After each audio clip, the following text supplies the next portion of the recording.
सहर बेटा जल्दी से ऊपर वाला कमरा रेडी कर दो।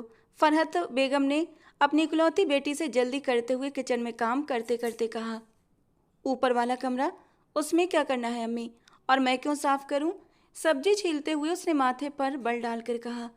बेटा तुम्हारी फूफो नाजिया का बेटा आ रहा है, तो वो अब यहीं रहेगा। टॉवल से हाथ साफ करते हुए वो उसे विस्तार से बताने लगी, जबकि सहर के माथे पर बल पड़ गए। वो क्यों आ रहा है? सहर ने बुरा सा मुंह बनाया। सहर, क्या मसला है तुम्हारा? वो आ रहा है तो जाओ, जाकर कमरे की सफाई करो बस, उन्होंने गंभीरता से कहते हुए जैसे बात खत्म कर दी। तो वो बुरा सा मुंह बनाकर उठ गई। आपकी नक चढ़ी ननद साहिबा का दिल कैसे मान गया हम गरीबों के घर अपना इकलौता बेटा भेजने का? गाजर का बाइट लेते हुए सहर ने मुड़कर माँ से तहकीकाती अंदाज में पूछा। सहर, ये इन्वेस्टिगेशन बाद में कर लेना, शाम को वो पहुंच जाएगा यहाँ चंडीगढ़, और तुम्हारे पापा फिर गुस्सा करेंगे। चलो जाओ, जल्दी से बशीरा के साथ मिलकर कमरा साफ करवाओ। फरहत बेगम ने उसे डांटा तो वो मुंह बनाते हुए उठकर खड़ी हुई। अब महाराजा साहब आ रहे हैं, उनके लिए कमरा सजाओ। वो काफ़ी देर से कमरा सेट कर रही थी, साथ में गुस्सा भी करती जा रही थी। कोई बहुत हीरो है ना जो इतना बड़ा कमरा उसको दे रहे हैं, और मैं हूँ, मैंने कितनी बार कहा मुझे दे दें, लेकिन नहीं, बंद पड़ा रहा, यूज नहीं किया। अब इस महाराजा के लिए खुल गया। वो बड़बड़ाते हुए थकी हारी पूरे कमरे को एक तनकीदी नज़र से देखते हुए लॉक लगाकर बाहर निकली। बीबी जी, काम खत्म हो गया, तो मैं जाऊं? बशीरा भी बेचारी थक गई थी। सर ने उसे चलता किया और खुद नीचे आती सबसे पहले सीधे कमरे में गई। बाथरूम में जाकर शावर लिया, फ्रेश होकर बाहर निकली तो थकान से बुरा हाल था। शावर लेते ही उसे नींद आने लगी थी, हमेशा की तरह। भूख अलग लगी थी, लेकिन उस समय भूख को छोड़कर वो बिस्तर पर लंबी तान कर सो गई। उसे अपनी यही आदत बहुत पसंद थी। हालात चाहे कैसे भी हों, उसे नींद बहुत आती थी, और वो भी बहुत मीठी नींद। अभी भी उसे सोए हुए काफ़ी समय हो गया था कि फरहत बेगम उसे देखने के लिए कमरे में आई। उसे काफ़ी देर से सोता देखकर उन्होंने लाइट ऑन कर दी। सहर, सहर बेटा उठ जाओ, और कितना सोना है? बेटा उठ भी जाओ। उन्होंने उसके पास आकर उसके सिर पर हाथ रखा और प्यार से पुकारा, तो वो कुनमुनाकर फिर से आंखें बंद कर गई। एक तो इस लड़की की नींद है कि ख़त्म नहीं होती, जितना मर्जी सुला लो ये सोती ही रहेगी। कितना काम पड़ा है अभी, और इसकी नींद? मम्मा, मैं जाग रही हूँ। फरहत बेगम की बात काटते हुए सहर ने आंखें बंद किए ही उठते हुए अपने बाल समेटे। अब आंखें भी खोल लो, फ्रेश हो जाओ, नीचे आओ। खाने पीने का भी कोई होश नहीं रहता तुम्हें अपनी इस नींद के आगे। फरहत बेगम अपनी बेटी को देखते हुए फिक्र से बोली, जिसकी उम्र तो 22 साल थी, लेकिन देखने में वो 18 से भी कम लगती थी। उसकी फिजिक ही ऐसी थी कि वो अपनी उम्र से छोटी ही लगती थी। मम्मा बस चलिए, मैं 2 मिनट में फ्रेश होकर आती हूँ। वो बिस्तर से उठते हुए बोली। मम्मा, पापा आ गए क्या? नहीं, बस अभी आने वाले हैं। उनका फ़ोन आया है, अजमीर और वो दोनों एक साथ आएंगे। मम्मा, ये अजमीर कौन है? बाथरूम की तरफ जाते हुए उसने पलट कर पूछा, और फरहत बेगम का जी चाहा अपना सर पीट लें। तुम्हारी आंटी का छोटा बेटा अजमीर अरसलान, नाम भी भूल गई हो, उन्होंने उसे डांटा। उफ मम्मा, मुझे हमारे अमीर रिश्तेदारों के नाम कहाँ याद रहते हैं?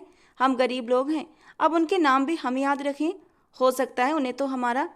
अब जाओ, जल्दी से फ्रेश होकर आओ, बाकी डिबेट बाद में कर लेना। फरहत बेगम ने उसकी बातें सुनते हुए उसे बीच में ही टोका और खुद जल्दी से बाहर निकल गईं। धीरे धीरे शाम के साए गहरे हो रहे थे।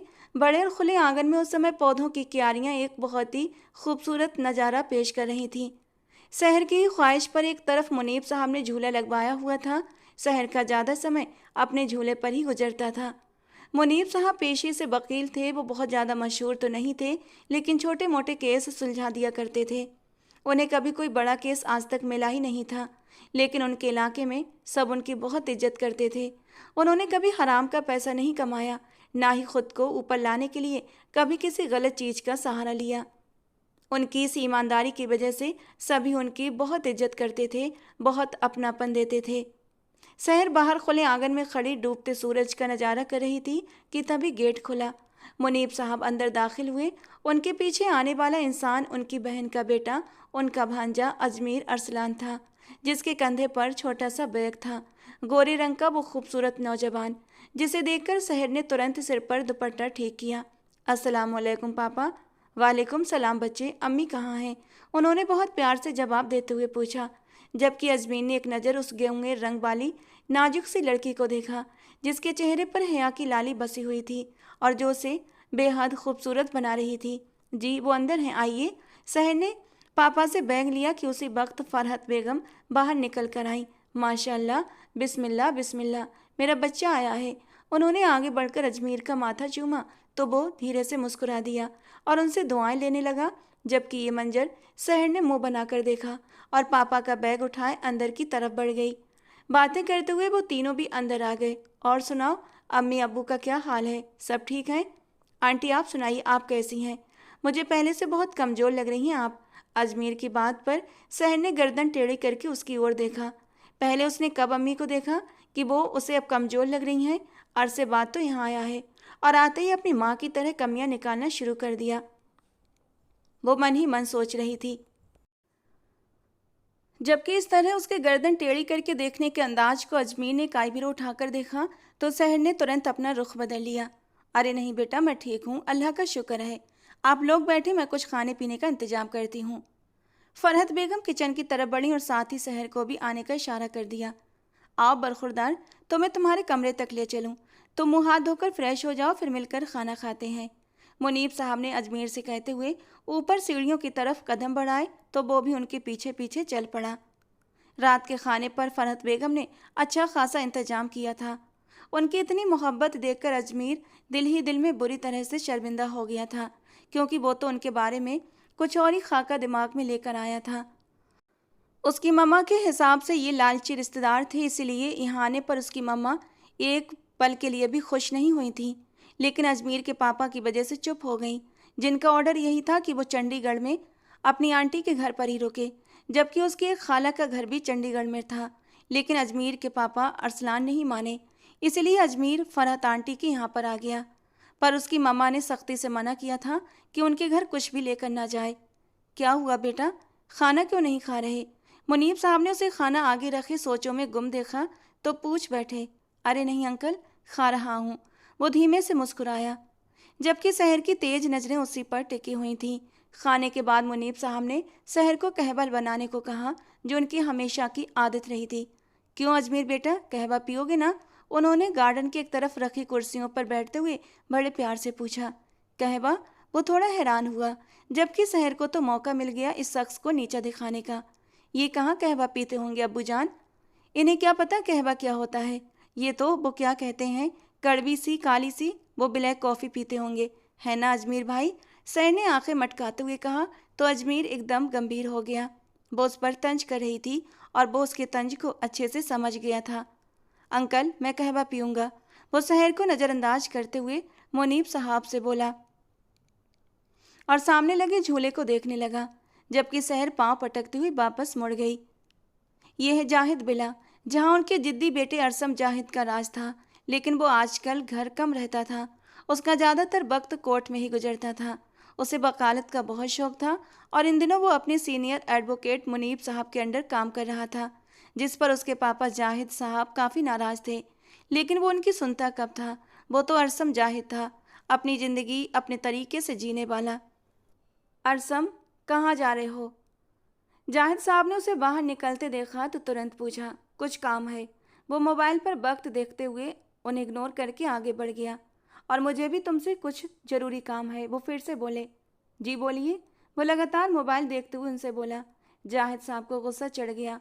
वो जो करोड़ों के मालिक, दुनिया को जूते की नोक पर रखने वाले मगरूर इंसान थे, अपने बेटे की अकड़ के आगे बेबस नजर आते थे। तुम 1 मिनट ये मोबाइल छोड़ो, तब तुमसे बात करूं, वो गुस्सा दबाते हुए बोले तो अरसम ने मोबाइल पैंट की पॉकेट में रखते हुए उनकी ओर देखा। बोलिए, लहजा ठंडा था। तुम्हारी मम्मा की भांजी। 1 मिनट, अरसम ने उन्हें बात करने से पहले ही टोक दिया। मेरी मम्मा नहीं, आपकी बीबी। मेरी मम्मा को इस दुनिया से गए पूरे 15 साल बीत चुके हैं। ये जिस औरत से निकाह करके आप लाए हैं ना, ये सिर्फ और सिर्फ आपकी बीबी हैं। बस वो उसे अपनी बीबी ही बना रहने दें तो ही ज़्यादा बेहतर है, मेरी माँ मत बनाए। अरसम का लहजा इतना खुरदरा था कि मिसेज तस्नीम जाहिद ने गुस्से से दांत भींच लिए। उनकी जाहिद साहब से शादी को अभी 6 महीने ही हुए थे, लेकिन अरसम उनसे सख्त नफरत करता था। ये उसके शब्दों और उसके लहजे से साफ झलकता था। मेरी बात तो पूरी होने दो, फिर तुम अपनी बात भी कर लेना। जाहिद साहब ने उसकी बात पर अंदर ही अंदर गुस्सा दबाते हुए उसे देखते हुए कहा, जी बोलिए, क्या कहना है? क्या कहना है आपको? उसे देर हो रही थी और वो इस समय उनसे बहस नहीं करना चाहता था। तस्नीम की बहन की मौत हो गई है, उसकी बेटी बेसहारा है और मैं चाहता हूँ कि तुम उससे निकाह कर लो ताकि। एक मिनट जाहिद साहब, मैं आपको फिर से टोक रहा हूँ, उसके लिए माफ़ी चाहता हूँ, लेकिन मैं आपको ये बात क्लियर कर देना चाहता हूँ कि मैं आप जैसा नहीं हूँ कि किसी के भी बहकावे में आकर उस पर भरोसा करके उसे घर ले आऊँ।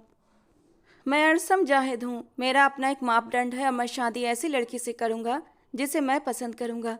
इस तरह राह चलते किसी लड़की को मैं अपनी ज़िंदगी में शामिल नहीं कर सकता। अरसम का लहजा एकदम तेज हो गया। अरसम के इस दो टूक अंदाज पर जाहिद साहब ने अपनी मुट्ठियां भींच लीं। वो उनका बेटा नहीं बल्कि उन्हें अपना बाप लग रहा था। अरसम, तुम वहीं निकाह करोगे जहां मैं चाहूँगा, इसलिए इस मामले में बहस नहीं सुनना चाहता मैं। वो लड़की बहुत अच्छी है, एक बार उससे मिल लो, उसके बाद। आपको क्या लगता है? आपकी बीवी की भांजी है तो वो बहुत अच्छी है। अरसम ने इस बार फिर उनकी बात काट दी। जाहिद साहब को ऐसा लगा जैसे वो दीवार से टकरा रहे हों। तुम मेरी बात समझने की कोशिश क्यों नहीं करते अरसम? हमेशा मेरे खिलाफ क्यों जाते हो? फिलहाल तो मैं बाहर जा रहा हूँ, बहुत ज़रूरी काम है, वापस आकर आपसे बात करता हूँ। अरसम ने उन्हें इशारा करते हुए बाहर का रुख किया। इस समय वो अपनी हैवी बाइक निकालता, हेलमेट पहनता, अपने दोस्तों के साथ समय बिताने निकल जाता था। जाहिद साहब, वो आपके काबू में नहीं आने वाला। मैंने तो पहले ही आपसे कहा था कि ये लड़का कभी भी ईशा से शादी नहीं करेगा, लेकिन आप हैं कि आपने मेरी एक नहीं सुनी। आपको लगता है कि आप जो कहेंगे और वो मान लेगा? वो कोई दूध पीता बच्चा नहीं है, वो एक समझदार और मैच्योर आदमी है। आपको लगता है कि वो आपकी बात मानेगा? तस्नीम ने जाहिद साहब को भड़काने की कोशिश की। जाहिद साहब ने एक नज़र उन्हें देखकर खामोशी से वापस अंदर की तरफ बढ़ गए, जबकि तस्नीम बेगम अपनी बात को ही नज़रअंदाज होते देखकर मुंह बनाकर रह गईं। अजमेर सुबह होते ही अपने नए प्रोजेक्ट के सिलसिले में निकल जाता और रात गए वापस लौटता था। वो चंडीगढ़ में एक बहुत बड़ी बिल्डिंग में एक कमरा भी लिए हुए था जहां वो अपने प्रोजेक्ट के सारे काम करता था। उसे आंटी के घर ये सब करना ठीक नहीं लगता था, इसीलिए वो अपने प्रोजेक्ट का सारा काम बाहर ही करके आता। यहाँ वो अपने पापा के करीबी दोस्त इकबाल साहब के साथ एक बहुत बड़े प्रोजेक्ट पर काम करने आया था। या तो वो उनके ऑफिस में होता या अपनी बिल्डिंग के कमरे में। वो बहुत मेहनती था और उसकी मेहनत और लगन देखकर इकबाल साहब उससे काफ़ी प्रभावित नजर आते थे और अब उनका इरादा इस दोस्ती को रिश्तेदारी में बदलने का था। वो ये सब प्लानिंग दिल ही दिल में बना रहे थे। अजमीर इन सब बातों से अनजान अपने काम पर ही ध्यान देता था, जबकि इकबाल साहब की बेटी उरूज उसे एक दिन ऑफिस में देखकर दिलो जान से उस पर फिदा हो गई थी और उसने अपनी पसंद अपने पापा इकबाल साहब को भी बता दी थी। इस बात से उसके पापा भी बहुत खुश हो गए थे कि आखिरकार उनकी बेटी को कोई तो पसंद आया। अरे बेटा, रात बहुत हो गई है, डिनर करते हैं ना साथ में, फिर चले जाना। इकबाल साहब ने अजमीर को उठते देखा तो प्यार से कहा। अजमीर ने मोबाइल पर टाइम देखा तो रात के 10 बज रहे थे और अंकल मुनीब की 2 कॉल्स भी आ चुकी थीं। वो रात के खाने पर उसका इंतजार कर रहे थे, लेकिन काम के दौरान उसे समय का एहसास ही नहीं हुआ। अरे नहीं इकबाल अंकल, फिर कभी, मैंने घर में बताया नहीं है। और फिर अंकल आंटी वहाँ मेरा इंतजार कर रहे होंगे। अजमीर ने मुस्कुराकर विनम्रता से मना कर दिया। वो आपके माँ बाप तो नहीं है जिन्हें बताना जरूरी है? उरूज, जो अंदर आते हुए उसकी आखिरी बात सुन चुकी थी, थोड़े तड़क कर बोली। उसके लहजे पर अजमीर के होंठ भींच गए। वो मेरे पापा की बहन है, मेरे लिए बहुत ही काबिल इज्जत, तो मुझे उनका ख्याल अपने पापा जैसा ही है। एक्सक्यूज़ मी अंकल, अल्लाह हाफिज़। वो अपनी बात कहकर वहाँ से निकल गया। पापा, ये वहाँ उनके साथ रहता है, उनकी कोई बेटी वगैरह तो नहीं? कहीं ऐसा ना हो कि अजमीर उसी में दिलचस्पी लेने लगे, फिर मेरा क्या होगा पापा? उरूज को दूसरी ही फिक्र लग गई थी। अरे मेरी जान, फिक्र क्यों करती हो? तुम्हारे पापा है ना, सब संभाल लेंगे। और वैसे भी इतना बड़ा प्रोजेक्ट हम साथ कर रहे हैं, अरसलान मेरी ही सुनेगा। थोड़ा वक्त गुजरने दो, कोई भी मेरी बेटी की खुशियों के बीच नहीं आएगा। वो यकीन भरे अंदाज में बोले तो उरूज भी मुस्कुरा दी। वैसे भी उरूज को खुद के ऊपर बड़ा घमंड था। आज तक कभी किसी ने उसे रिजेक्ट किया ही नहीं था, तो भला अजमीर उसे क्यों रिजेक्ट करता? वो खूबसूरत थी, वेल एजुकेटेड थी, हाई सोसाइटी से बिलोंग करती थी, आज के नए ज़माने से कदम मिलाकर चलने की काबिलियत रखती थी। उसने घमंड से सोचते हुए अपनी गर्दन झटकी। अजमेर घर में दाखिल हुआ तो 10:30 बज रहे थे। सारी लाइट्स ऑफ थीं, जिसका मतलब था कि सोने का समय है, सो नो डिस्टर्ब। एक पल के लिए उसने सोचा चुपचाप अपने कमरे में चला जाए, लेकिन भूख से उसका बुरा हाल था। दिन का खाना भी आज नहीं खाया था, थकान अलग थी। और अभी वो उसी तरह उठकर वापस आ गया था। अभी वो यही सब सोच रहा था कि उसे किचन से कुछ आवाज़ें आईं। शायद आंटी जाग रही हैं। यही सोचते हुए वो किचन की तरफ बढ़ा। आंटी प्लीज खाना। अभी उसके शब्द मुंह में ही थे कि सामने शहर को देखकर वो एकदम चुप हो गया। उसकी नज़र भी उस पर पड़ चुकी थी। वो जो बर्तन समेट रही थी, उसे देखते ही उसके माथे पर बल पड़ गए। आ गए आप? मिल गई फुर्सत आपको घर आने की? वो तो तपे हुए लहजे में बोलती चली गई, जिससे कि अजमेर फौरन ही हैरान रह गया था। Excuse me. अजमेर के माथे पर बल पड़ गए। Excuse you. वो गुस्से से उसकी तरफ बढ़ी। आपको कोई एहसास भी है कि आप किस वक्त घर आ रहे हैं? आपने तो घर को होटल बना रखा है। आप अब कुछ ज़्यादा बोल रही हैं। अजमीर ने माथे पर बल डालते हुए वो छोटी सी लड़की को देखा, जो इस वक्त उसके सामने खड़ी बहुत ही छोटी लग रही थी। अभी तो मैं कुछ भी नहीं बोली मिस्टर अजमीर अरसलान। कोशिश कीजिएगा कि मैं बोलूं भी ना। आपकी वजह से पापा कितनी देर भूखे बैठे रहे, आपको कोई एहसास नहीं। भला ऐसे होते हैं भांजे? वो कमर पर हाथ रखे लड़ने वाले अंदाज में बोली। भांजा। अजमीर ने उसकी बात का फौरन सुधार किया। और मुझे आइडिया नहीं था कि अंकल मेरी वजह से भूखे रहेंगे। अजमीर का लहजा नरम हो गया। वो रोजाना खाना आपके साथ खाते हैं, आपको पता होना चाहिए। अगर एक इंसान को अपनी आदत डाल रहे हैं तो फिर उस आदत को निभाना भी चाहिए, क्योंकि अगर एक बार आदत पड़ जाए तो मरते दम तक नहीं जाती। वो उसकी आंखों में झांकते हुए पता नहीं क्या कहना चाह रही थी, लेकिन अजमीर समझ न सका। अंकल से बात करता हूँ। उसने कदम बाहर की ओर बढ़ाए। रहने दें, अभी खाना खाकर सोए हैं, अब उन्हें डिस्टर्ब मत करें। आपके लिए खाना लगा रही हूँ, आइए खा लीजिए। लठ मारने वाले अंदाज में बोलती हुई वो अजमीर को सबसे अलग लगी। हमारे यहाँ शाम को ही खाना खा लेने का रिवाज है। रात गए देर तक बिल्कुल भी नहीं जागते, लेकिन आप तो भाई अमीर लोग हैं, आपके यहाँ शायद रातों को देर तक बाहर रहने का रिवाज होगा। वो कुर्सी खींचकर बैठा तो सहर लगातार बड़बड़ा रही थी। आंटी भी सो रही हैं क्या? उन्होंने आपको मेरे लिए कहा था खाना लगाने के लिए। उसने खाने का एक निवाला तोड़कर मुंह में डालते हुए उसे और बोलने के लिए उकसाया। नहीं, मुझे ही शौक चढ़ा था बिना बिहाई आपकी बीवी बनकर आपके नखरे उठाने का। सहर की ये बेबाक बात पर अजमीर को खाते खाते अचानक खांसी आ गई। सहर ने पानी का गिलास उसकी तरफ बढ़ाया, जिसे पकड़ते हुए उसने उसे बस एक नज़र घूर कर देखा। बहुत ही खतरनाक लड़की थी, कब क्या बोल जाए कोई अंदाजा नहीं लगा सकता था। Excuse me. वो फिर से जबड़े भींचकर उसे देखने लगा। एक्सक्यूज यू, जल्दी से खाना ख़त्म करें, मुझे बर्तन समेटने हैं, नींद भी आ रही है। वो नींद भरे अंदाज में जल्दी जल्दी बोली तो इस बार अजमीर ने उसे बात करना ठीक नहीं समझा। वो फिर से बोली, वैसे आपस की बात है, आपकी मम्मा ने आपको हम गरीबों के घर आने की इजाज़त कैसे दे दी? इस बार वो कुर्सी घसीट कर उसके पास ही बैठ गई। मेरी मम्मा मुझे क्यों रोकती? अजमीर को उसकी बात बुरी तरह चुभी। हाय, रोकना चाहिए था ना। आपको नहीं पता, गरीब होना तो इस दौर में बहुत बड़ा जुर्म है।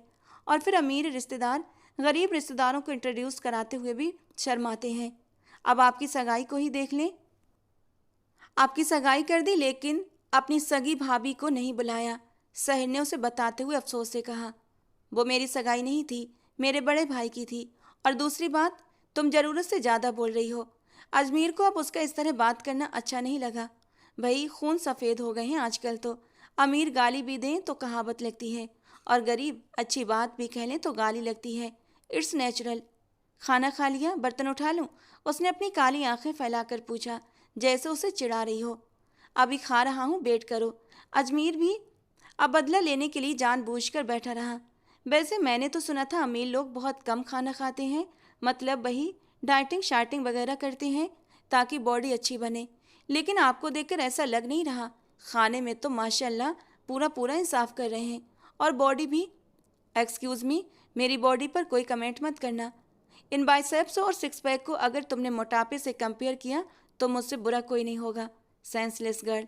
अजमीर एकदम तड़क कर बोला। वैसे आप ना किसी खूबसूरत और किसी समझदार लड़की का चुनाव कीजिएगा, और साथ में अमीर भी हो जमकर, ताकि आपकी मम्मा को भी पसंद आ जाए। वरना। उसने भी पूरा बदला लेते हुए वरना पर जोर देते हुए सिर अफसोस में हिलाया। अजमीर ने उस पटाखा लड़की को देखा जो पहले दिन कितनी मासूम और शरीफ लगी थी उसे, और आज उसका ये हाल था। छोटा पैकेट बड़ा धमाका। मैं ऐसी लड़की से निकाह करूंगा जो खुद भी बहुत खूबसूरत हो और उसका दिल भी बहुत प्यारा हो। वो प्लेट को एक तरफ सरकाते हुए तंज से बोला। फिर तो आपकी मम्मा से उसकी नहीं बनेगी। एक्सक्यूज़ मी, थोड़ा लिमिट में रहो। अजमीर गुस्से से उठकर खड़ा हुआ। और ये बर्तन उठा लो। मासी। वाट? मासी किसे बोला? वो एकदम तड़क कर बोली, तुम्हें। क्योंकि रात को खाना गर्म करके देना हमारे यहाँ मासी का काम है, जबकि बीवियों का काम शौहरों को खुश रखना है। एक्सक्यूज़ मी, सहर चिल्लाई। यस, एक्सक्यूज़ यू, वो भी जवाब देता हुआ बाहर निकल गया, जबकि सहर पीछे गुस्से में तड़पती रह गई। उसका बस नहीं चल रहा था। टेबल पर रखी सारी प्लेटें उठा उठाकर उसके सर पर दे मारे। वो घर में दाखिल हुआ तो सामने एक अनजान चेहरा देखकर ठिठक गया। उसी के घर में एक अनजान लड़की। वो गार्डन में पौधों को पानी दे रही थी। सिर पर खूबसूरती से हिजाब ओढ़े, खूबसूरत हल्के गुलाबी चेहरे के साथ वो मासूमियत की मिसाल लग रही थी। कौन हो तुम और मेरे घर में क्या कर रही हो? भारी मर्दाना आवाज़ पर वो घबराकर पीछे मुड़ी। अपने सामने एक हैंडसम लड़के को देखकर वो बुरी तरह उलझ गई। जी, वो खाला के साथ आए हैं हम। वो हकलाते हुए नजरें झुकाकर उठाकर बोली। उसका ये अंदाज सीधे अरसम के दिल पर जाकर लगा। उफ, तुम्हारी खाला ने तुम्हें कहा है कि यही सारी मासूम अदाएं दिखाकर मुझे काबू करो? अरसम ने उसकी तरफ देखकर ठंडे लहजे में पूछा। नहीं तो, वो तो हमें यहाँ लेकर आई हैं ताकि वो आसिफ भाई से हमें बचा सकें। वो मासूमियत के साथ आंखों में आंसू लिए बोली। कौन आसिफ? उसने सीने पर बाजू बांधते हुए माथे पर बल डालकर पूछा। वो हमारे ताया अब्बू के छोटे बेटे। वो हमसे निकाह करना चाहते हैं, लेकिन हम उन्हें पसंद नहीं करते। वो उसे सब बताती जा रही थी। क्यों? निकाह करना तो अच्छी बात है, इसमें क्या बुराई है? उसने जेब में हाथ डालते हुए पूछा। वो गंदे हैं, हमें छूते हैं। उनका छूना हमें अच्छा नहीं लगता। उसकी बात पर अरसम की मुट्ठियां भिज गईं। हमने खाला को बताया तो वो हमें यहाँ लेकर आ गई। तुम्हारे ख़ानदान में और कोई भी लावारिस हो तो अपनी खाला से कहना उसे भी यहाँ ले आए। मेरे बाप ने ट्रस्ट खोला है ना, एक ईदी ट्रस्ट है और एक ये जाहिद ट्रस्ट। कितने भी यतीम और बेसहारा हों, सब आकर यहाँ पर शरण ले सकते हैं। वो हाथ फैलाकर तंज से बोला। सच में आपके पापा कितने रहमदिल हैं। उसका तंज समझे बिना वो खुशी से बोली। Shut up idiot. अरसम उसकी बात पर उसे डांट कर अंदर चला गया, जबकि वो रोनी सूरत बनाकर उसकी चौड़ी पीठ को देखती रह गई। पापा, आप कैसे इतना बड़ा फैसला मुझसे पूछे बिना कर सकते हैं? अरसलान साहब की कॉल पर अजमीर गुस्से से भड़क उठा था। उस वक्त वो अपने होटल के कमरे में मौजूद था जब अरसलान साहब ने उसे कॉल पर बताया कि इकबाल साहब अपनी बेटी उरूज का रिश्ता तुमसे करना चाहते हैं, तो वो गुस्से से भर गया था। लेकिन बेटा, इसमें बुराई क्या है? वो लड़की तुम्हारी जानी पहचानी है, तुम्हें पसंद भी करती है, अमीर बाप की इकलौती बेटी है, और आगे चलकर इकबाल साहब का तुम्हें सपोर्ट भी रहेगा। मुझे किसी का सपोर्ट नहीं चाहिए पापा, मैं अकेले अपने दम पर कामयाब होना चाहता हूँ। वो ठंडे लहजे में बोला। तो बेटा, शादी तो करनी है ना, एक ना एक दिन तो उरूज से कर लो। पापा, पहली बात, अभी मेरा कोई शादी का प्लान नहीं है, लेकिन अगर करूँगा भी तो अपनी पसंद की लड़के से करूँगा, जो चेहरे के साथ साथ रूह से भी खूबसूरत हो। कहते हुए अजमीर का लहजा धीमा पड़ गया। तुम किसी को पसंद करते हो? अगर कोई है तो बता दो, आई डोंट माइंड। वो खुले दिल के इंसान थे, औलाद पर ज़बरदस्ती करने वालों में से नहीं थे, बल्कि उनकी खुशी में खुश होने वालों में से थे।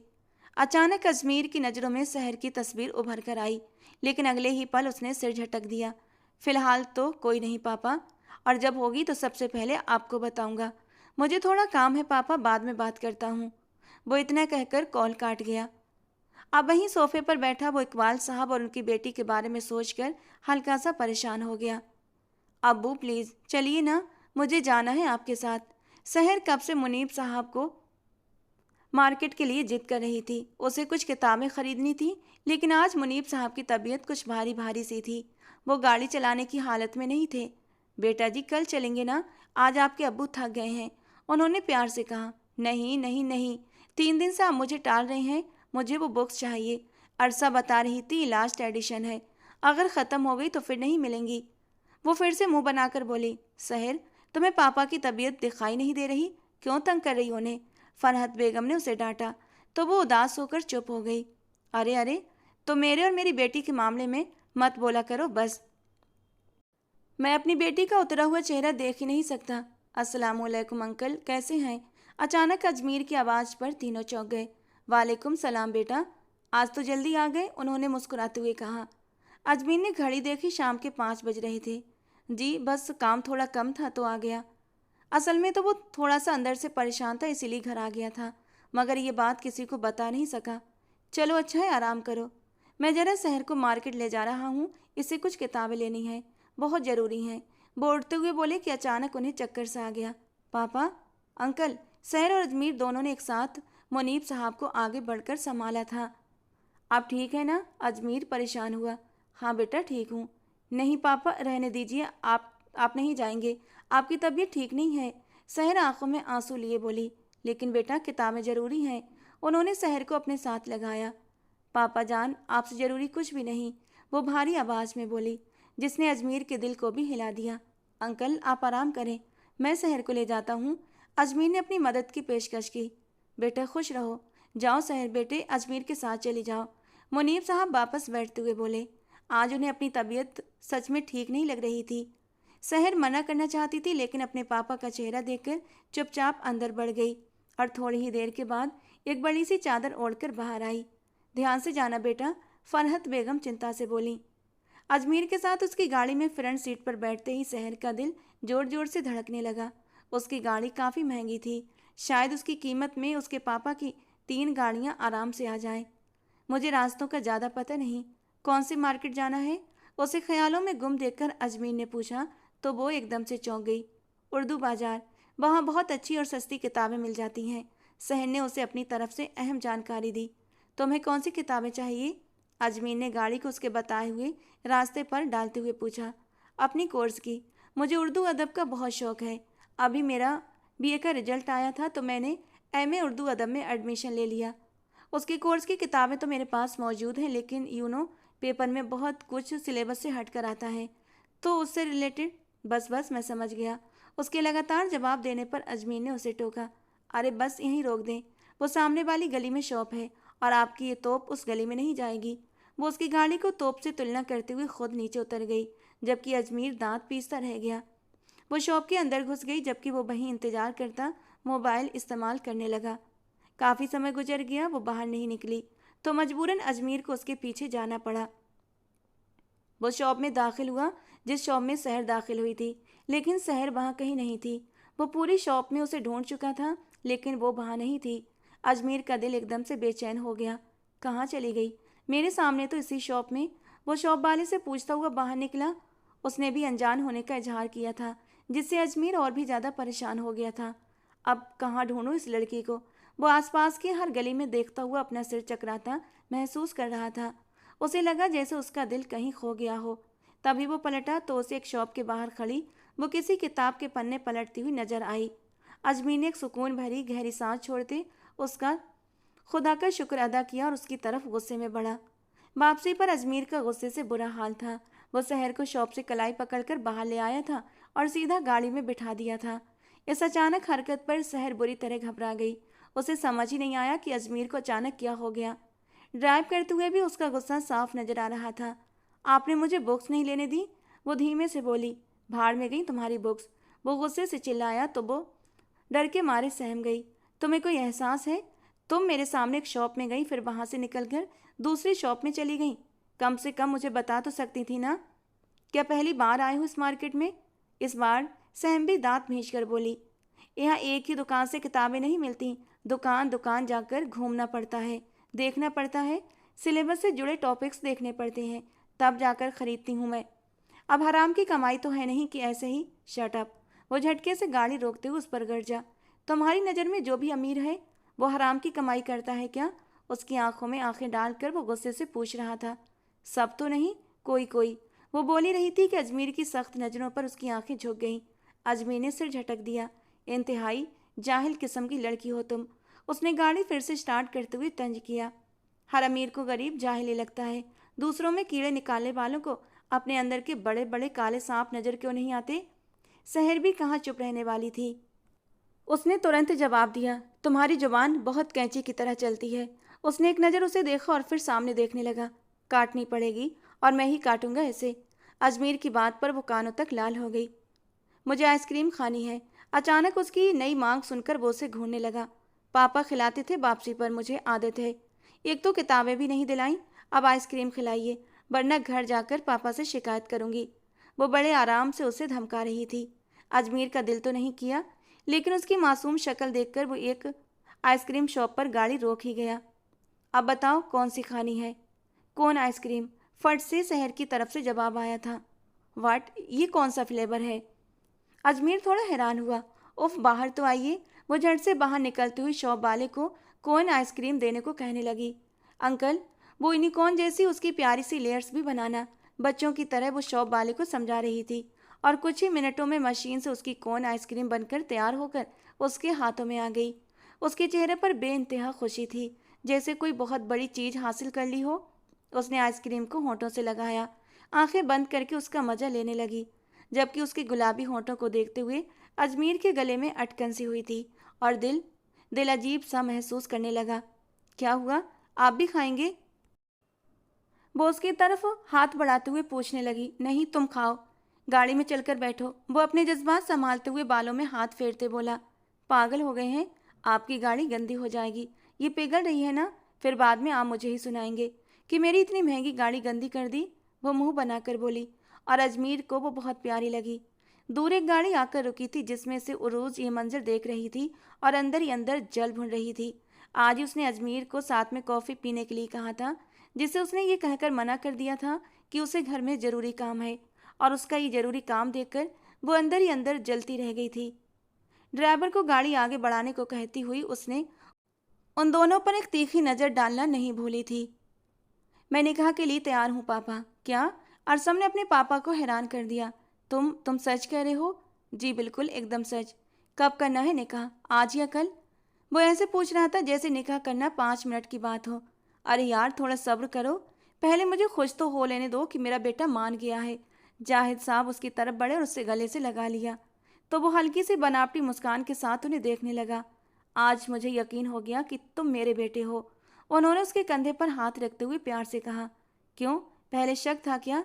वो माथे पर बल डालकर बोला। अरे पागल, मेरा मतलब था कि तुम बिल्कुल मुझ पर गए हो। उन्होंने हंसते हुए बात संभाल ली। वो भूल गए थे कि उनका बेटा एक काबिल वकील है, बात की गहराई तक जाने वाला। खैर, मैं कल ही निकाह का इंतजाम करता हूँ। अगर मुमकिन हो तो ईशा को शॉपिंग पर ले जाओ। बेचारी के माँ बाप नहीं हैं, अपनी पसंद से शादी का जोड़ा ले लेगी, खुश हो जाएगी। उनके लहजे में उस गैर लड़की के लिए इतनी चाहत देखकर अरसम के जबड़े भिज गए। दिल तो किया कि सब कुछ दिल तो किया कि सब कुछ सुना दे, लेकिन वो फिलहाल चुप रहा। उसे अपने बाप का मकसद समझना था कि वो ये निकाह क्यों कराना चाहते हैं, लेकिन उसका अपना दिल भी ईशा पर आ गया था, और इसीलिए वो निकाह के लिए मान गया था। फिर भी वो अपने बाप को जितना जानता था, वो ये बात समझ रहा था कि यहाँ कुछ और ही चल रहा है। ठीक है, भेज दीजिए, मैं बाहर गाड़ी में इंतजार कर रहा हूँ। इतना कहकर वो बाहर निकल गया। कुछ ही देर में ईशा भी आकर उसकी गाड़ी में बैठ गई। अरसम ने बिना कुछ बोले गाड़ी आगे बढ़ा दी। शहर की सबसे बड़ी बुटीक के बाहर गाड़ी रोककर वो उसे अंदर ले आया। लेडीज शॉपकीपर के साथ ईशा को भेजकर खुद मोबाइल लेकर एक तरफ बैठ गया। कभी कभी वो नज़र उठाकर ईशा को देख लेता, जो हर ड्रेस देखकर सिर नामे हिला देती। ये महारानी को कोई ड्रेस पसंद क्यों नहीं आ रही? अरसम माथे पर बल डालकर बड़बड़ाया। तभी एक लड़के ने आकर ईशा की कलाई पकड़ ली।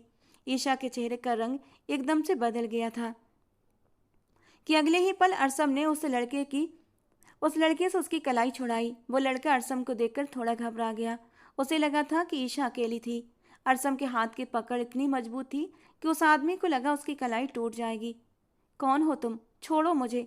वो आदमी बौखला उठा। अरसम की सख्त नज़रों से ईशा भी सहम गई। हिम्मत कैसे हुई तुम्हारी इसे छूने की? अरसम ने उसकी कलाई छोड़कर उसका कॉलर पकड़ लिया। क्यों, बहन लगती है तेरी? वो आदमी भी गुस्से में बोला। बीबी लगती है मेरी। अरसम ने उसे जोरदार मुक्का मारा और वो दूर जाकर गिरा। कुछ ही देर में वहां लोगों की भीड़ इकट्ठा होने लगी। हाथापाई के दौरान वो आदमी बुरी तरह पिट चुका था, जबकि अरसम को सिर्फ एक ही घूंसा लगा था, वो भी मुंह पर। अपने होठों से खून साफ करता हुआ वो पलटा और खून भरी नज़रों से ईशा को देखा। फिर उसकी कलाई पकड़कर उसे शॉप से बाहर ले आया। ईशा उसके साथ खींचती चली गई। गाड़ी में पैसेंजर सीट पर उसे धकेल कर खुद भी बैठा और तेजी से गाड़ी सड़क पर दौड़ा दी। ईशा के आंसू रुक ही नहीं रहे थे और अरसम के गुस्से से उसकी हालत और भी खराब हो रही थी। घर के सामने गाड़ी झटके से रोककर वो बिना उसकी तरफ देखे उसके उतरने का इंतजार करने लगा। ईशा ने डरते डरते उसकी ओर देखा। हमारा कोई कसूर नहीं है। वो आसिफ जानबूझकर हमारा पीछा करते हैं और हमें तंग करते हैं। वो रोते हुए सिसकते हुए अपनी सफाई दे रही थी। किसी गैर मर्द का नाम अपनी जुबान से मत लेना, अरसम ने दांत भींचकर कहा। और कौन था वो? मैं पता लगा लूंगा और तुमसे मैंने कहा कि बात करूंगा। अब उतरो गाड़ी से। वो अपना गुस्सा दबाते हुए बोला तो ईशा डरकर तुरंत गाड़ी से नीचे उतर गई। उसके गेट के अंदर जाते ही अरसम ने गाड़ी आगे बढ़ा दी। अब उसे ईशा के बारे में सब कुछ जानना था। जो लड़की पहली नज़र में ही उसे पसंद आ गई थी, उसे वो अब किसी कीमत पर खोना नहीं चाहता था। इस वक्त वो पहले वाला अरसम जाहिद नहीं लग रहा था, बल्कि एक जुनूनी आशिक लग रहा था, जिसके लिए सब कुछ सिर्फ मोहब्बत थी। सच ही कहते हैं, मोहब्बत अच्छे खासे लोगों को भी बदल देती है। आपको कल बहुत ज़रूरी काम था, जिसकी वजह से आपने मुझे कॉफ़ी के लिए मना कर दिया था, उरूज अदाएं दिखाते हुए बोली और अजमेर के सामने कुर्सी पर बैठ गई। आज उसके पापा किसी खास मीटिंग में गए थे, इसीलिए वो अपने पापा की कुर्सी पर बड़े फख्र से बैठी थी। तो लैपटॉप पर चलती उंगलियां रुक गईं। अजमेर के माथे पर बल पड़े। नहीं, वो दरअसल मैंने आपको कल शाम को देखा था किसी लड़की के साथ। आप आइसक्रीम खा रहे थे। कौन आइसक्रीम? अजमेर ने बीच में टोका। उसे शहर की बात याद आई थी और न जाने क्यों वो उसी की लैंग्वेज में ये शब्द दोहरा गया था, जिस पर उसके चेहरे पर हल्की सी मुस्कान आ गई थी, जो उस वक्त उरूज को जह लगी। समथिंग में भी। कौन थी वो लड़की? कोई रिलेटिव? उरूज के लहजे में जलन थी। जी, अजमीर ने छोटा सा जवाब दिया और अब अपना काम समेटने लगा। काफ़ी करीब है वो। उरूज अभी भी वहीं पर अटकी हुई थी। बहुत करीब, अजमीर ने पूरे आत्मविश्वास से जवाब दिया। Excuse me. Excuse you. वो उठकर खड़ा हुआ और अगले ही पल उसे फिर से शहर के शब्द याद आ गए। एक हल्की मुस्कान उसके होंठों पर फिर से आ गई थी। शादी का इरादा है उससे आपका? उरूज ने तेज लहजे में पूछा। अजमेर के कदम रुक गए। शहर का मुस्कुराता चेहरा, उसकी कैंची जैसी तेज जुबान, सब कुछ एक पल में याद आ गया। इरादा तो नहीं है, लेकिन बन भी सकता है, अजमीर ने एक आई बिरो उठाते हुए कहा और उरूज को जलाकर वहां से चला गया। उधर उरूज गुस्से से पागल होकर सब कुछ तहस नहस कर बैठी। ईशा बिन उमैर अहमद आपका निकाह अरसम जाहिद बिन मोहम्मद जाहिद से 5 लाख रुपये मेहर तय पाया गया है। क्या आपको ये निकाह कबूल है? ईशा के हाथ पैर कांप रहे थे। जी कबूल है। मौलवी साहब ने अपने अल्फाज 3 बार दोहराए और फिर वही अरसम से भी कहलवाए। इस वक्त वो हॉल में बैठे कुछ लोगों की मौजूदगी में निकाह कर रहे थे। फिलहाल जाहिद साहब ने घर के अंदर ही निकाह करवाया था, जबकि वलीमा धूमधाम से करने का इरादा रखते थे। मुबारक हो बेटा। जाहिद साहब ने खुशी से बेटे को गले लगा लिया, जबकि अरसम की नज़रें सीधी अपनी बीबी ईशा पर थीं, जो जालीदार घूंघट में डरी सहमी बैठी थी। वो उसके बारे में सब कुछ पता कर चुका था और सच में वो लड़की बेहद मासूम थी। मुझे वो आदमी हर हाल में चाहिए। अरसम गुस्से में फ़ोन पर भड़क रहा था। इस वक्त वो अपने कमरे के टेरेस पर खड़ा अपने दोस्त से बात कर रहा था। तस्नीम बेगम कुछ देर पहले ही ईशा को उसके कमरे में छोड़ कर गई थीं, लेकिन उसके सख्त गुस्से से डरकर ईशा को समझाकर चुपचाप बाहर निकल गई थीं। ईशा अभी तक इस अचानक निकाह के फैसले को स्वीकार ही नहीं कर पा रही थी। एक तरफ आसिफ था जो उसके साथ बदतमीजी करता था, और दूसरी तरफ ये अरसम जो बेहद गुस्सैल इंसान था। लेकिन उसकी सरपरस्त उसकी खाला ने अरसम को उसके लिए चुना था, तो यकीनन वो बेहतर होगा। घुटनों के आसपास बाजू लपेटे वो टेरेस पर मौजूद अपने मजाजी खुदा की मौजूदगी को महसूस करते हुए कांप रही थी। उसके हाथ पैर ठंडे हो रहे थे। कमरे में एसी भी फुल स्पीड पर चल रहा था। पूरा कमरा ठंडक से भरा हुआ था। लेकिन इतना वक्त गुजर जाने के बावजूद भी अरसम अभी तक कमरे में नहीं आया था। उसने सिर घुटनों पर रखकर अपने दिमाग को खाली करने की कोशिश की और आंखें बंद कर लीं कि तभी अरसम कमरे में दाखिल हुआ। बेड पर पिंक दुल्हन के लिबास में सजी संवरी उस लड़की को देखकर एक पल के लिए वो ठिठक कर रुक गया। दिल जैसे एक धड़कन छोड़ गया था। वो अपना मोबाइल एक तरफ रखता हुआ धीरे से उसके करीब आकर खड़ा हो गया। वो ब्लैक पैंट और वाइट शर्ट में था, पूरी तरह सजा सवरा, बेहद ग्रेसफुल लग रहा था। उसके परफ्यूम की खुशबू जैसे ईशा तक पहुंची, उसने तुरंत आंखें खोल लीं। अपने सिरहाने खड़े अरसम को देखकर उसके होश उड़ गए। चेहरे पर डर साफ नजर आ रहा था और अरसम को उसका यूं डरना बिल्कुल अच्छा नहीं लग रहा था। तुम्हें कोई समस्या है क्या? अरसम ने कमर पर हाथ रखते हुए हल्की नाराजगी से पूछा। ईशा ने पहले ना में सर हिलाया, फिर हाँ में। क्या हुआ है तुम्हें? इतनी डरी हुई क्यों हो? अरसम ने झुककर उसके माथे को छूते हुए पूछा तो वो और भी ज्यादा घबरा कर पीछे हट गई। अरे, तुम मुझसे डर क्यों रही हो? अरसम ने खुद को संभालते हुए इस बार नरम लहजे में पूछा। आप प्लीज दूर रहें हमसे, हमें आपके छूने से डर लगता है। वो किसी छोटे बच्चे की तरह डरते हुए बेड के कोने से लगकर धीरे से बोली। बस, और अरसलान के सब्र का बांध यहीं पर टूट गया। उसने उसे खींचकर अपने करीब कर लिया। मैं तुम्हारा शौहर हूँ, तुम मुझे इस खास रात में खुद को छूने से कैसे रोक सकती हो? वो धीमी आवाज में गरजते हुए बोला। रोका तो नहीं, रिक्वेस्ट की है, वो जल्दी से बोली। क्यों? तुम्हारी आंटी ने सिर्फ निकाह के बारे में बताया तुम्हें, आज रात के खास कामों के बारे में नहीं बताया। अरसम की इस बात पर ईशा का चेहरा शर्म से लाल हो गया। अरसम के चेहरे पर हल्की सी मुस्कान आ गई। मतलब मेरी बीवी को आज की रात की अहमियत पता है। प्लीज अरसम, आप हमें थोड़ा वक्त दे दें, वो धीमे से बोली। किस चीज़ का वक्त? अरसम के माथे पर बल पड़े। अपने मुंह से अब और कुछ कहने की हिम्मत ईशा में नहीं थी। उसने अपनी भारी पलकें झुका लीं। तभी अरसम ने उसे झटके से बिस्तर पर गिरा दिया और अपनी शर्ट के बटन खोलते हुए उसे डरा दिया। नहीं प्लीज, आप मेरे पास मत आइए, वो अचानक घबरा गई। अरसम ने घुटना बिस्तर पर रखा और उसके सिरहाने के पास हाथ टिकाकर उसके चेहरे पर हल्की सी सांस फूंकी। ईशा ने अपनी आंखें बंद कर लीं। ए सिंड्रेला, मुझसे डर क्यों रही हो? बस मेरी तरफ देखो, मैं तुम्हें कोई तकलीफ नहीं होने दूंगा। वो उसके गालों को हल्के से छूते हुए नरम लहजे में बोला। सच में? वो यकीन न करते हुए उसे देखने लगी। हाँ, बिल्कुल सच में। सिर्फ प्यार करूँगा, ढेर सारा प्यार। वो धीरे धीरे उसे अपने करीब कर रहा था। तुम भी करोगी ना मुझसे प्यार? वो जैसे दीवानगी में पूछने लगा। उसकी लाल आंखों से डरकर ईशा ने तुरंत हाँ में सिर हिला दिया। उसके कांपते होठों पर अंगूठा रखकर उन्हें दबाया तो ईशा के पूरे जिस्म में एक सिहरन दौड़ गई। उसकी सांसें तेज हो गईं और अरसम की नजरें उसके पूरे वजूद पर ठहर गईं। एक अजीब सा हक जताने का एहसास उसके अंदर जाग उठा। वो अपनी शर्ट उतार कर दूर फेंकते हुए उसके करीब झुका और उसके होठों को अपने नरम होठों में कैद कर लिया। पहली बार किसी के इस एहसास को महसूस करते ही ईशा घबरा गई और खुद को पीछे हटाने की कोशिश करने लगी, लेकिन अरसम ने उसे मजबूती से थाम रखा था।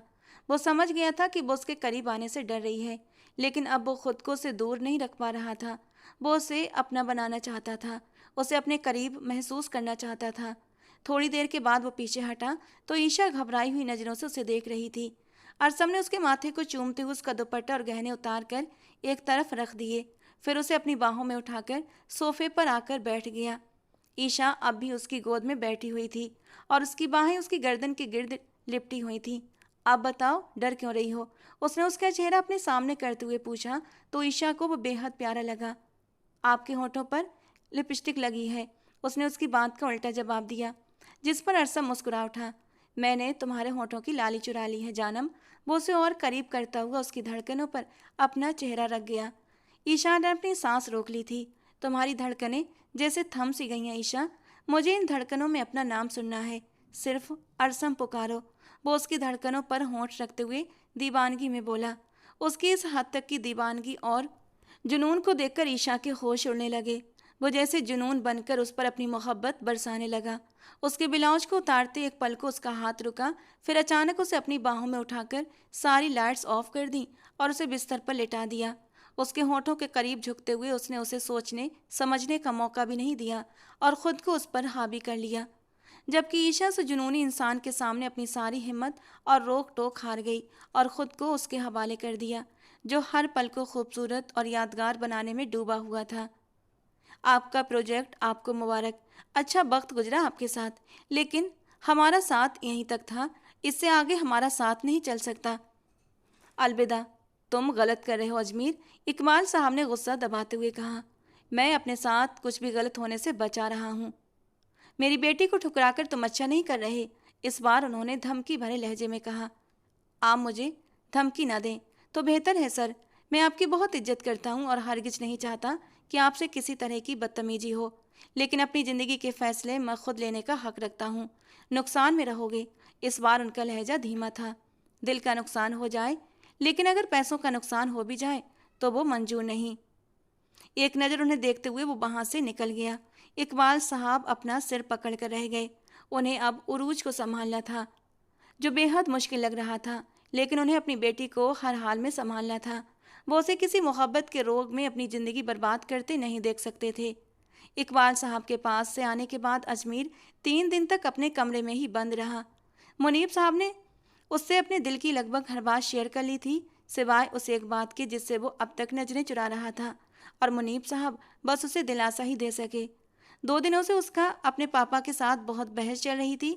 उनका जोर था कि वो या तो उरूज को एक मौका दे या फिर अपनी पसंद बता दे, और वो खुद को समय दे रहा था, समझने की कोशिश कर रहा था कि क्या वाकई वो शहर के लिए अपने दिल में कुछ अलग महसूस करने लगा है।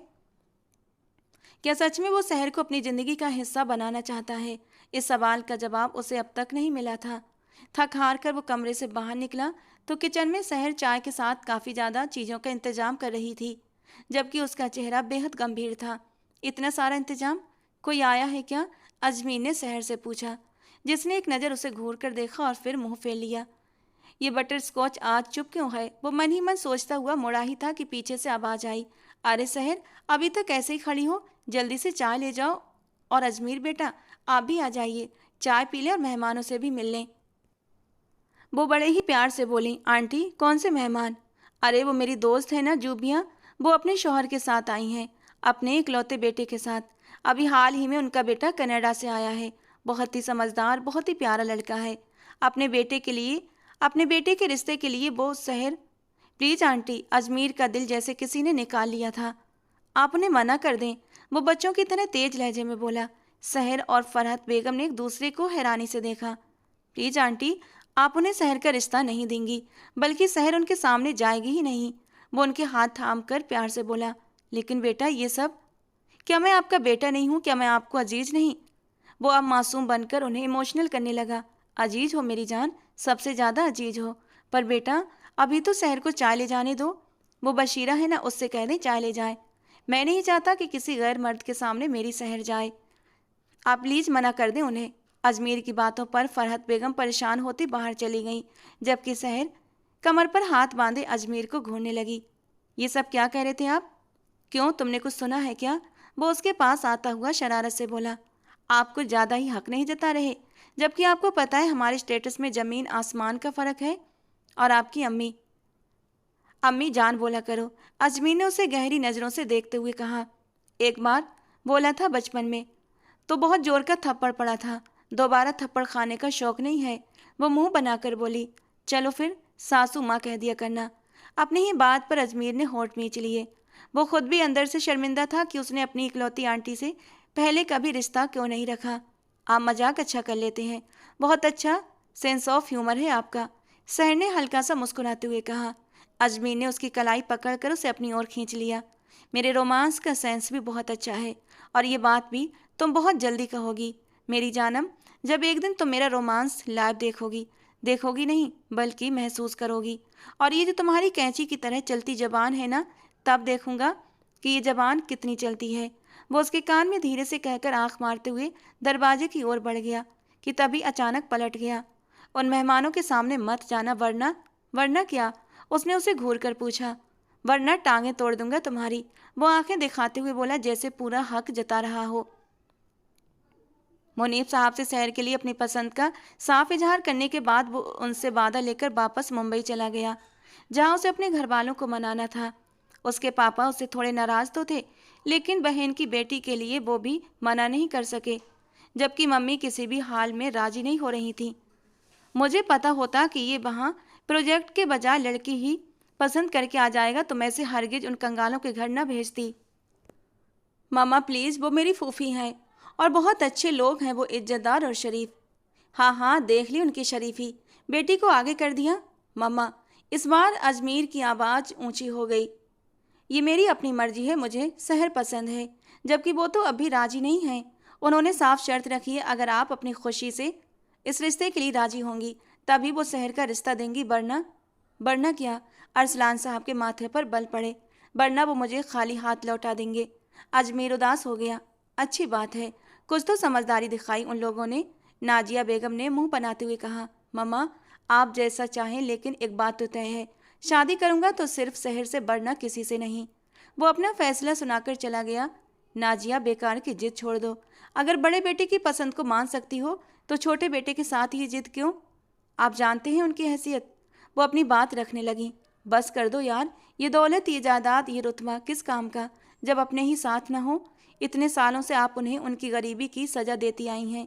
लेकिन एक बात याद रखिए, मेरी बहन और बहनोई बहुत खुददार लोग हैं। मैंने कई बार उन्हें बहुत कुछ ऑफर किया जो आप नहीं जानती, और अगर वो मान लेते तो शायद आज हमारे जैसे ही होते। खुददार लोग इस दुनिया में बहुत कम होते हैं नाजिया, और मुझे फ़ख्र है कि मेरे बेटे ने खुददार फैमिली का चुनाव किया है।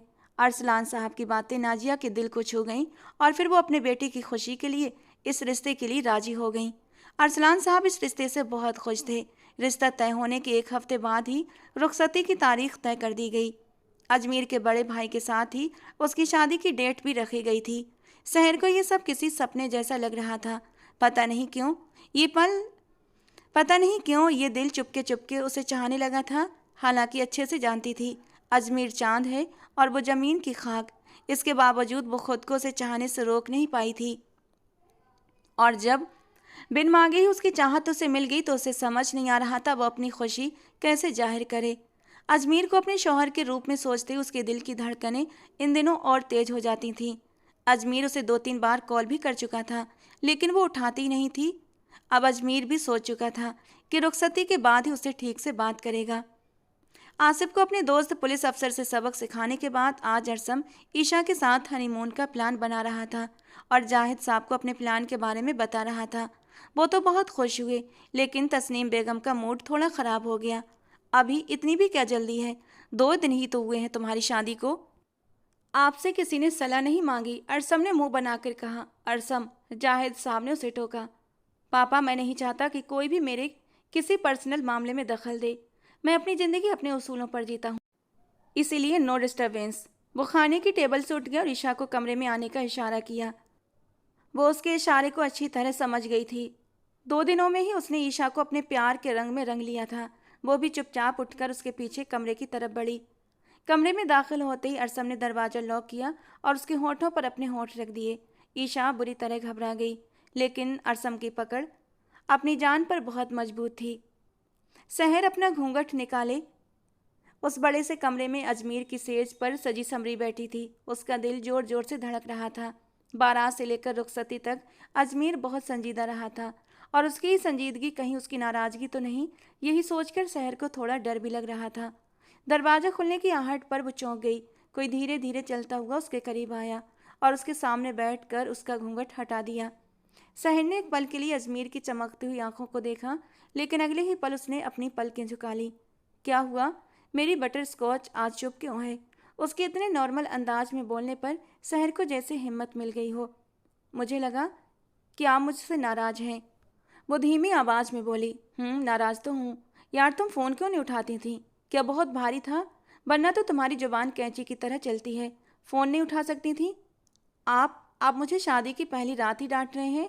सहर ने मुंह बनाकर कहा। तो और क्या करूं? प्यार करने दोगी? 1 मिनट। इतना कहते ही अजमेर झुककर उसके गाल पर किस कर गया और उसके पूरे जिस्म में जैसे करंट दौड़ गया। क्या इरादा है फिर? आज रात बातें करें या प्यार? बातें ठीक है, सहर ने तुरंत कहा, लेकिन मुझे तो तुम्हें हर जगह से चूमना है। वो उसके नरम नाजुक वजूद को गहराई से देखते हुए बोला। वो फिर से झुककर उसके दूसरे गाल पर किस कर गया था। सहर का शर्म से बुरा हाल था। फिर उसने उसकी नाक की टिप पर ओंठ रखे तो उसने उसे घूर कर देखा। लगता है पसंद नहीं आई ये किस, अजमीर ने शरारत से कहा। सहर ने सिर उठाकर उसे देखा और उसी पल उसने उसके सिर के पीछे हाथ रखकर उसके होठों को अपने होठों में कैद कर लिया। उसकी सांसों को जैसे धीरे धीरे पीता हुआ उसे पूरी तरह उलझा गया। उसने अजमीर के सीने पर हाथ मारकर खुद को छुड़ाने की कोशिश की, लेकिन वो नाकाम रही। वो उसके होठों से अलग ही नहीं हो रहा था। अपनी मनमानी करते हुए वो पीछे हटा। क्या ख्याल है, बाकी की गुस्ताखियां भी कर ली जाएं? उसने अपने होठों पर जीभ फेरते हुए एक आंख मारकर पूछा। Excuse me? सहर ने उसे घूरा। उसके होठों पर हल्की सी जलन होने लगी थी। एक्सक्यूज़ यू मेरी जानम, अब तुम्हें मुझसे कोई नहीं बचा सकता। इतना कहते ही उसने अपनी शेरवानी उतारी और सहर का दिल जोर से धड़क उठा। देखिए, मैं बता रही हूँ, अगर आपने मुझे छेड़ा तो मैं भी बदला लूँगी। वो उसे चेतावनी दे रही थी, लेकिन उसके लहजे में डर से ज़्यादा शरारत थी। मंजूर है मेरी जानम, वो शरारत जो शरारत मैं तुम्हारे साथ करूं वही शरारत तुम मेरे साथ कर लेना, खुली छूट है। अजमीर ने उसे अपनी बाहों में कसते हुए कहा और जैसे उसकी हर राह बंद कर दी हो। उसके चेहरे के करीब अपना चेहरा लाते हुए वो अपनी गर्म सांसें उसके चेहरे पर छोड़ने लगा और अगले ही पल मदहोशी से उसके नरम गुलाबी होठों पर झुकता और नरम होठों का जाम पीने लगा। अपनी प्यास बुझाने के बाद वो उससे दूर हुआ था। शहर का चेहरा लाल पड़ गया। बदला नहीं लोगी? वो एक आंख मारते हुए बोला। नहीं नहीं, नहीं लेना बदला। शर्म से लाल होती वो उसकी बाहों से निकलने की कोशिश करने लगी। बदला तो लेना पड़ेगा। वो अपने होठों पर उंगली रखते हुए बोला। वरना? वरना क्या? वरना मैं अब कुछ ऐसा करने वाला हूँ कि तुम्हें शर्म से छुपने की जगह भी नहीं मिलेगी। वो उसकी नरम कमर पर अपनी मुट्ठी को कसते हुए एक आंख मारते हुए इशारा कर गया, जबकि उसके हाथों की शरारत उसे कुछ और ही कहानी सुना रही थी, क्योंकि हाथ कमर से ऊपर आते हुए उसके ब्लाउज की डोरियों को खोल चुके थे। नहीं प्लीज, आगे कोई शरारत नहीं, कहते हुए वो जल्दी से अजमीर के होठों पर झुककर उन्हें धीरे धीरे सक करने लगी। शहर के नरम स्पर्श में अजमीर बुरी तरह बहकने लगा था। बड़े धीरे से उसने शहर के कंधे से ब्लाउज नीचे कर दिया था और कब वो अजमीर के हाथ उसकी धड़कनों पर चले गए शहर को पता ही नहीं चला। एहसास तो उसे तब हुआ जब वो बड़ी नरमी से उसकी नरम धड़कनों को सहला रहा था। एक करंट था जो शहर के पूरे वजूद में उतर गया था। मदहोश सिसकी लेते हुए वो अपनी आंखें बंद कर गई थी, जबकि शहर के नशे में डोलते वजूद को अजमीर ने अपनी बाहों में समेट लिया था और उसके कान में धीरे से सरगोशी कर गया। तो क्या ख्याल है मेरी जानम?